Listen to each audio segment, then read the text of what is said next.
Hello and welcome back to SourceFed, ladies and friendships. My name is Mike and I like you. Our first story today brings us to Seattle, Washington, where a 23-year-old man was arrested after threatening a bouncer with a homemade spear. For real?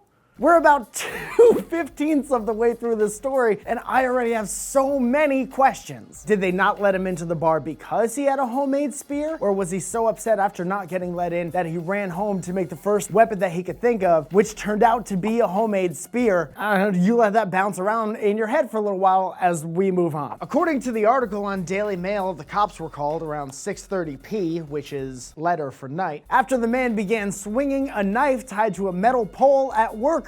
Guess he didn't really have time to weld it in there. So then the cops show up and this dude runs away, obviously, because they're the cops and they have guns and he has a knife tied to a stick. Just for reference, we had our prop lady make this spear so I can illustrate to you what a spear looks like. This looks 10 times better than what this guy used. Let's cut to a picture. Good. And she made this in less than 5 minutes and I watched her do it. And that guy had time to go home and be angry and he's half-assing it is all I'm saying. So as this dude's running away, he pulls out a BATARANG, which if you're not this, and throws it at the cop car, which could have gotten him killed a lot. And the rang actually stuck into the front bumper of the cop's SUV, which was the best case scenario for this dude. He's clearly a little unstable, right? So a guy throws a batarang at a car and it doesn't even stick and it bounces off the ground and makes that ting-ting-ling sound, followed by the sound of him being form tackled by a police officer.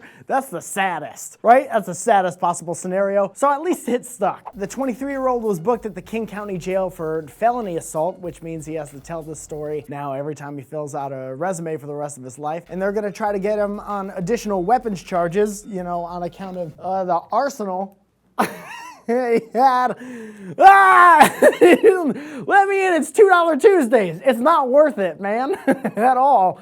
Go home, as well as an obstruction charge, which I think is what you get when you try to impersonate a superhero. In the comments below, go ahead and tell me, have you ever seen that weird kiosk in the mall that sells batarangs, but you walk past it because you're like, what would I ever do with that thing? You ever tie a knife to a stick for whatever reason? Roasting mallows? And also tell me, what was the most embarrassing story that you have to tell about yourself over and over again so people get why you're like the way you are? Why do you think that this man had a batarang, if you were to guess? Do you think maybe when they didn't let him into the bar, he was like, I bet you would let me in if I was Batman? And then when they said, yeah, you're probably right, he was like, aha!